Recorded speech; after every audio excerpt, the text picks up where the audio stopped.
Good morning student. आज फिर से हम क्लास 10th का chapter number 2 acid base and salt chemistry part को आगे कंटिन्यू कर रहे हैं। प्रीवियस वीडियो में हमने डिस्कस कर लिया था एसिड और बेसिस के बारे में। आज का जो सब टॉपिक डिस्कशन में है वो है हमारा सॉल्ट। तो इस सॉल्ट वाला पार्ट काफ़ी इंपॉर्टेंट है एग्जाम पॉइंट ऑफ व्यू। इसमें से 5 मार्क्स का क्वेश्चन आता है या 3 मार्क्स का क्वेश्चन पूछा जाता है। तो आपको इस पूरे सॉल्ट्स को अच्छी तरीके से उसकी प्रिपरेशन, यूजेस और उसको पहचानने का तरीका सब कुछ याद होना चाहिए। तो इसलिए ये जो टॉपिक मैं पढ़ा रही हूँ इसे थोड़ा ध्यान से आपको समझना है और कोई भी डाउट्स होते हैं तो मुझसे पूछ लेना।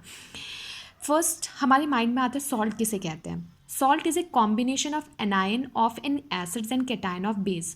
सॉल्ट का एक कॉम्बिनेशन है और वो किसका कॉम्बिनेशन है? एनायन का। एनायन का मतलब होता है जिसके ऊपर पॉजिटिव चार्ज हो और दूसरा नेगेटिव चार्ज हो।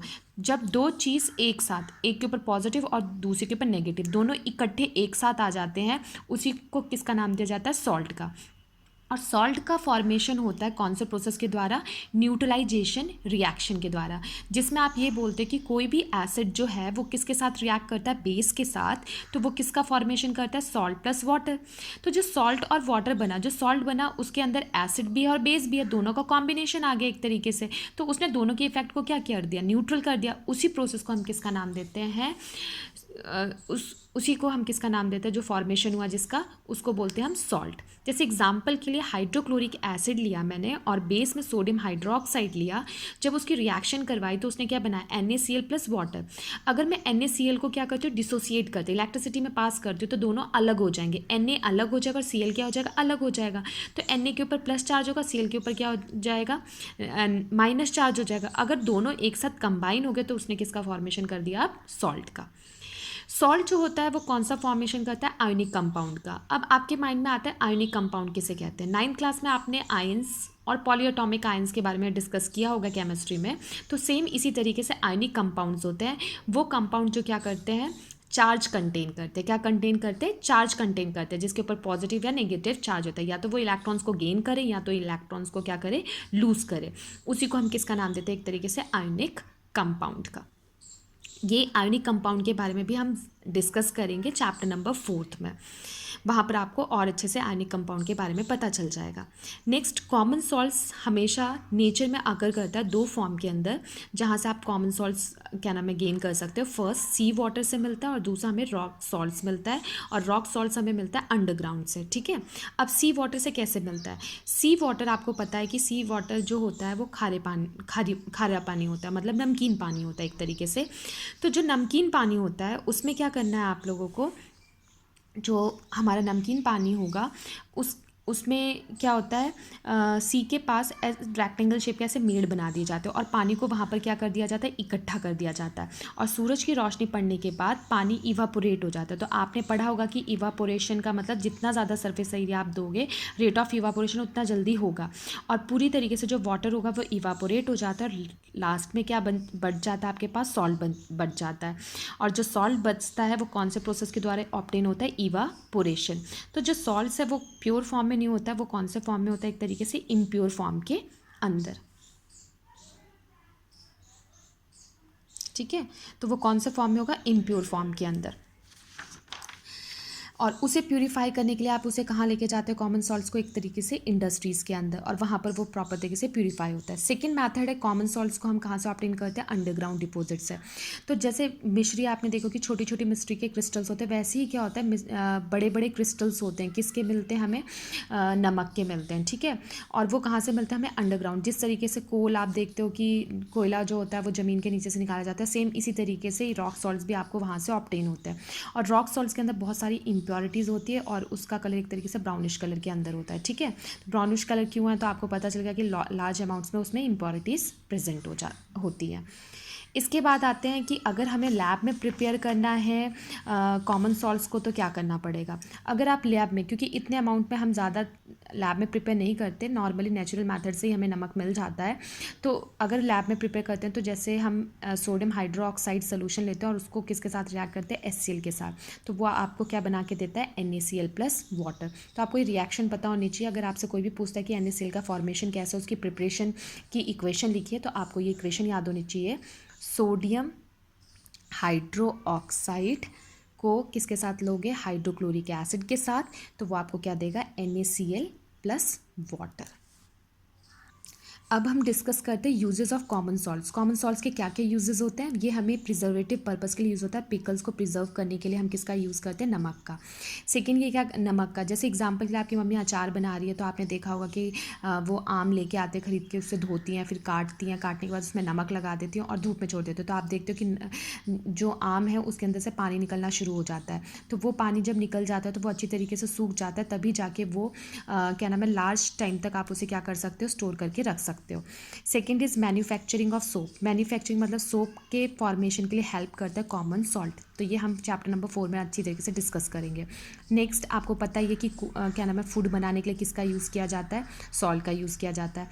और सॉल्ट्स जो होते हैं, जो हमारा कॉमन सॉल्ट होता है, एक तरीके से बहुत सारी चीज़ों के लिए, बहुत सारे केमिकल बनाने के लिए एज क्या नाम है, रॉ मटेरियल, मतलब एक तरीके से कच्चे माल के तौर पे क्या किया जाता है? यूज़ किया जाता है। बहुत सारे केमिकल्स बनाए जाते हैं कि इससे आपके कॉमन सॉल्ट से, जिसका नाम क्या है? Sodium chloride. और ये यूज़ किसके लिए यूज़ किया जाता है? केमिकल इंडस्ट्रीज़ के अंदर यूज़ किया जाता है। जैसे डिफरेंट टाइप के, जैसे मैं आपको बताती हूँ, जब आप केमिकल इंडस्ट्रीज़ के बारे में बातें करोगे तो आपका कॉमन सॉल्ट किसके लिए हेल्प करता है? किस चीज़ को बनाने के लिए? सोडियम हाइड्रोक्साइड, जिसको हम किसका नाम देते हैं? जिसका कॉमन नेम है कास्टिक सोडा, के बारे में सुना होगा। सेकेंड आपने सुना होगा सोडियम कार्बोनेट, जिसे हम बोलते हैं वॉशिंग सोडा। ये तीसरा सोडियम हाइड्रोजन कार्बोनेट, जिसका नाम है आपका बेकिंग सोडा। फिर आपने ब्लीचिंग पाउडर के बारे में सुना होगा, प्लास्टर ऑफ पेरिस के बारे में सुना होगा। ये डिफरेंट टाइप के जो जितने भी मैंने अभी आपको नाम बताया, ये पूरे सॉल्ट्स किस रॉ मटेरियल्स के द्वारा प्रिपेयर किए जाते हैं? आपके सोडियम क्लोराइड के।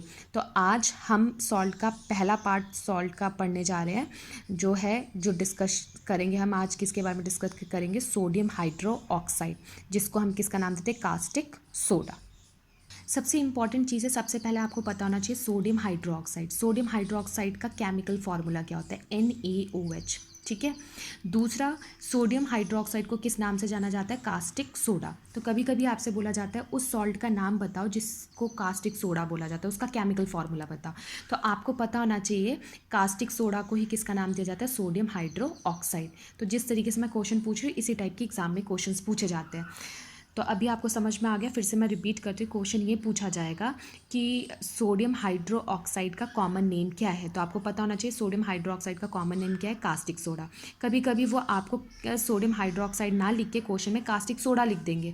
तो आपको पता होना चाहिए कि कास्टिक सोडा का फॉर्मूला क्या होता है? NaOH, जिसको हम बोलते हैं सोडियम हाइड्रो ऑक्साइड। अगर हमें कास्टिक सोडा बनाना है तो हमें क्या क्या चीज़ें ज़रूरत होती है? हम क्या करते हैं? NaCl लेते हैं। क्या लेते हैं? NaCl। NaCl का मतलब सोडियम क्लोराइड। सोडियम क्लोराइड जो है सोल्यूशन, वो कंसनट्रेटेड होता है। कौन सा होता है? Concentrated aqueous solution. ठीक है।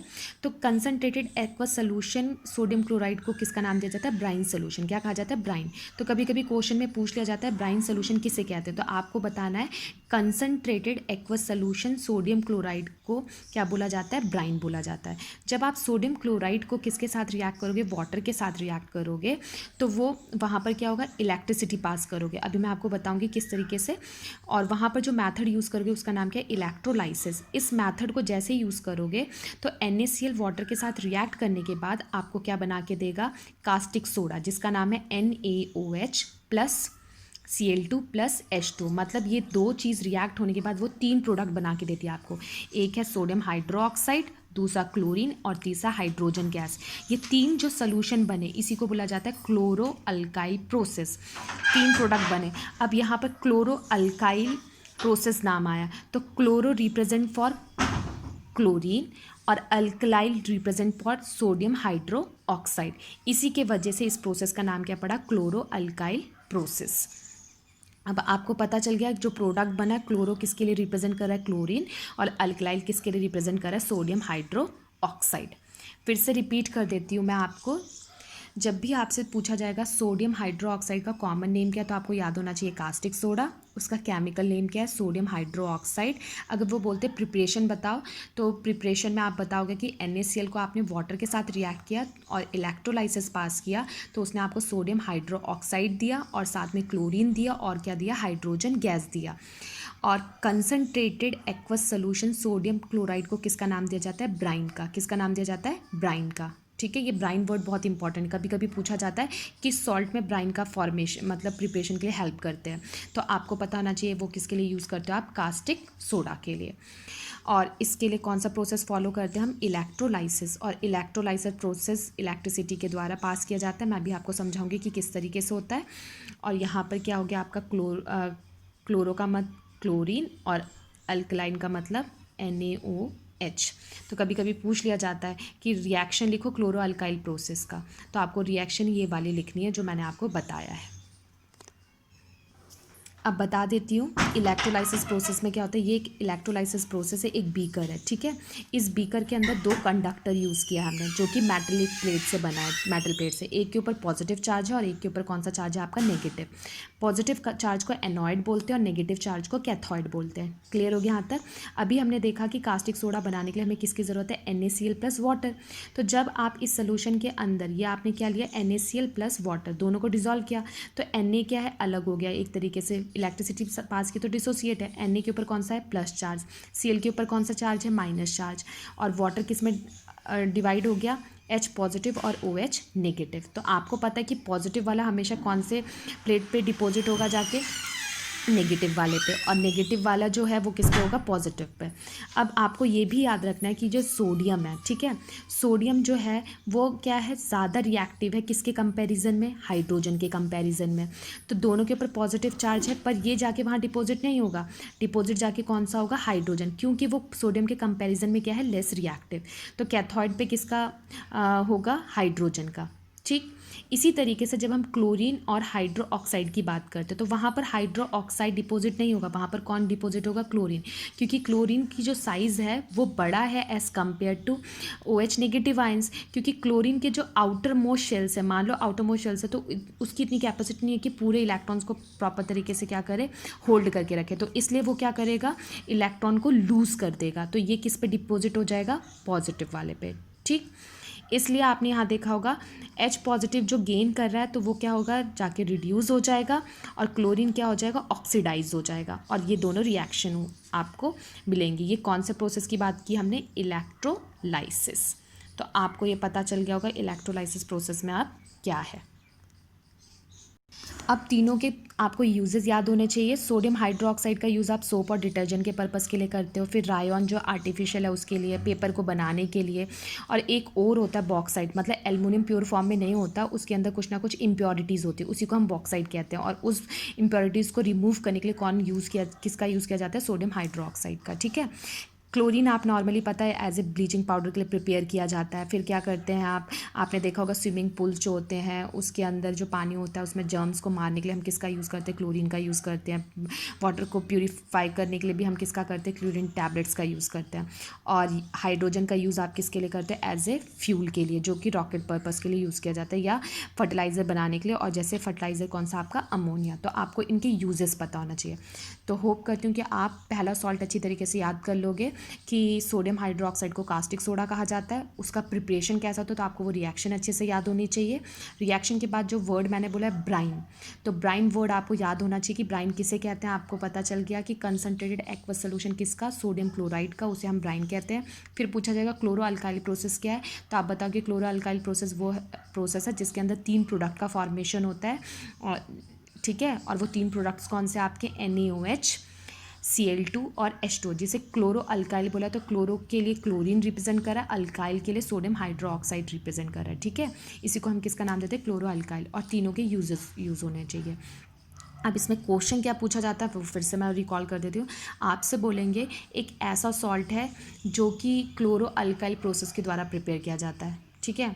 या ऐसा क्वेश्चन पूछ लिया जाएगा कि एक ऐसा सोल्यूशन है जिसमें ब्राइन सोल्यूशन का यूज़ किया जाता है प्रिपरेशन के लिए सॉल्ट को। तो आप उस सॉल्ट को पहचानो और उसकी प्रिपरेशन लिखो और उसके यूजेस लिखो। तो आपको इस टाइप के क्वेश्चंस मिलेंगे। तो ये आज जो हमने डिस्कस किया वो पहला मतलब कॉमन सॉल्ट्स, और दूसरा हमने कौन सा किया आपका, एक तरीके से क्या नाम है आपका, सोडियम हाइड्रो ऑक्साइड। तो होप करती हूँ आप इसे अच्छी तरीके से प्रिपेयर कर लोगे।